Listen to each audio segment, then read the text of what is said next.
लखीमपुर खीरी में पत्रकार दीपक पंडित की गिरफ्तारी ने न सिर्फ पत्रकारों को गुस्से में ला दिया है, बल्कि कई सवाल भी खड़े कर दिए हैं। क्या ये सचमुच रंगदारी का मामला है या फिर कुछ और है? नमस्कार, सादर प्रणाम। मैं डॉक्टर ओपी मिश्रा, द संकेत लाइव से। आज हम बात करने जा रहे हैं एक ऐसी खबर की जो पूरे उत्तर प्रदेश में चर्चा का विषय बनी। तो मामला ये है कि लखीमपुर खीरी के बजुआ ब्लॉक में तैनात एक कंप्यूटर ऑपरेटर रामदीप ने पत्रकार दीपक पंडित पर इल्जाम लगाया कि दीपक ने उनसे 2 लाख रुपए की रंगदारी मांगी है, साथ ही ब्लैकमेल करने और झूठे मुकदमे में फंसाने की धमकी देने का भी आरोप लगाया।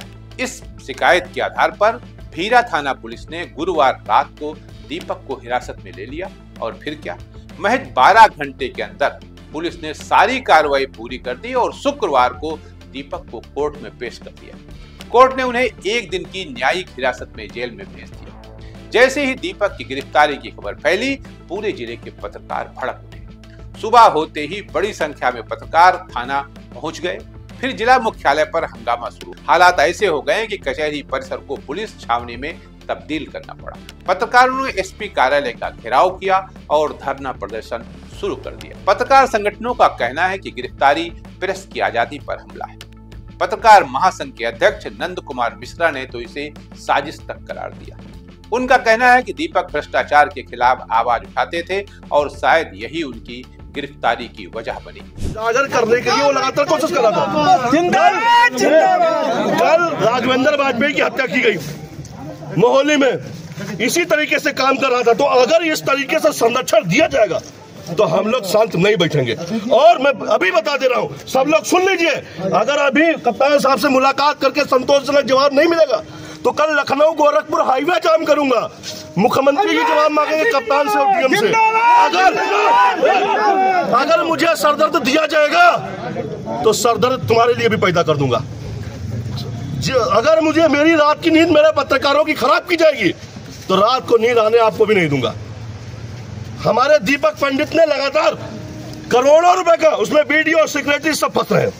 उसके बाद आप उसको बचाने के लिए हमारे पत्रकार को ही बलिदान कर दोगे, ये तो नहीं बर्दाश्त होगा। अभी एक सिपाही गड़बड़ करता है, इंस्पेक्टर लोग बचाने के लिए सब कुछ कर दे रहे हैं। हमारे पत्रकार ने क्या किया था, उसमें पैसा नहीं लिया था, इसलिए वो जेल जा रहा है। और अगर सभी लोग पत्रकार भाइयों सुन लो, आज सब पत्रकार जितने भी जिले के, उनके बच्चों की कसम है तुम्हें पत्रकारों की, एक भी मामले में अगर पुलिस कॉपरेट नहीं करती है तो तुम्हें कॉपरेट करने की जरूरत नहीं है। तुम्हें तुम्हारे बच्चों की कसम है। आज दीपक पंडित जेल गया, कल तुम जाओगे। पुलिस हमसे व्यवहार नहीं निभा रही है। अगर पुलिस व्यवहार निभाएगी तो हम व्यवहार निभाएंगे, वरना अगर ये लाठी चलाना जानते हैं तो हम खाली खाना नहीं जानते, समझ लेना। प्रदर्शन इतना उग्र था कि पुलिस को हालात संभालने में पसीने छूट गए। अब सवाल ये उठता है कि क्या पुलिस की ये तेजी जायज थी? 12 घंटे में जांच, गिरफ्तारी, मेडिकल और कोर्ट में पेशी, ये सब इतनी जल्दी कैसे हो गया? पत्रकार संगठनों का कहना है कि बिना ठोस जांच के दीपक को जेल भेज दिया गया। कुछ लोग इसे सरकार के खिलाफ बोलने की सजा भी बता रहे हैं। और ये पहला मामला नहीं। सीतापुर में पत्रकार राघवेंद्र वाजपेयी का मुद्दा अभी ठंडा भी नहीं हुआ था कि अब लखीमपुर में घटना हो गई।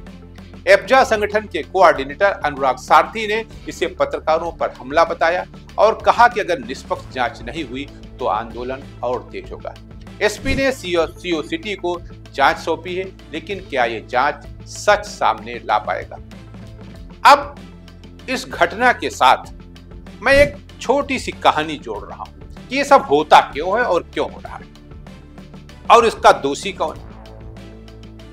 कहानी कुछ इस तरह है कि एक बार एक राजा ने, आप उस राजा को प्रधानमंत्री भी समझ सकते हैं, मुख्यमंत्री भी समझ सकते हैं, कुछ भी समझ सकते हैं, 2 ब्राह्मणों को अपने यहां भोजन पर आमंत्रित किया। दोनों ब्राह्मण तय समय पर राजा के यहां आए। राजा ने कहा उन ब्राह्मणों से कि पहले आप लोग स्नान कर लीजिए और फिर भोजन करिए। जब एक ब्राह्मण उसमें से स्नान करने चला गया तो दूसरे ब्राह्मण से राजा ने एक प्रश्न किया। कहा कि जो महोदय स्नान करने गए हैं वो तो व्याकरण के बहुत बड़े पंडित हैं, व्याकरणाचार्य हैं, बहुत योग्य हैं। तो जो दूसरे ब्राह्मण थे जो स्नान करने नहीं गए थे, उन्होंने कहा तो गधा है, गधा, उसको कुछ आता भी है क्या? राजा ये सुनकर चुप हो गए। जब वो पंडित जी स्नान करके आ गए और दूसरे गए, तो राजा ने यही सवाल उनसे कर दिया जो स्नान करके आ चुके थे, कि जो अभी पंडित जी स्नान करने गए हैं वो तो अर्थशास्त्र के बहुत बड़े ज्ञाता हैं, बहुत योग्य हैं। तो उन्होंने कहा क्या बात कर रहे हैं राजा, वो तो बिल्कुल बैल है, बैल, उसको क्या ज्ञान है अर्थशास्त्र का। राजा को बड़ी तकलीफ हुई है सुन के। फिर राजा ने दोनों को भोजन के लिए बैठाया और चांदी की थाली में एक के लिए घास, दूसरे के लिए भूसा रख दिया। ब्राह्मण गर्म हो गए, राजा मुझे घर पे बुला के भोज के नाम पर मेरा अपमान कर रहे हो। राजा ने हाथ जोड़कर कहा, विप्र बंधु, मैंने कोई अपमान नहीं किया, आप दोनों ने एक दूसरे को जो बताया था उसी के अनुरूप आपके भोजन की व्यवस्था की है, इसमें मेरा कोई दोष नहीं। इस कहानी का मतलब क्या है ये आप सब समझ गए होंगे। इसलिए मित्रों, हमारी बिरादरी के साथियों, बच के रहिए और आलोचना कमरे में करिए अपने मित्र की, सार्वजनिक नहीं, वरना रोज के रोज इस अमृत काल में पिटते रहेंगे, पिसते रहेंगे। आज के लिए इतना ही, नमस्कार।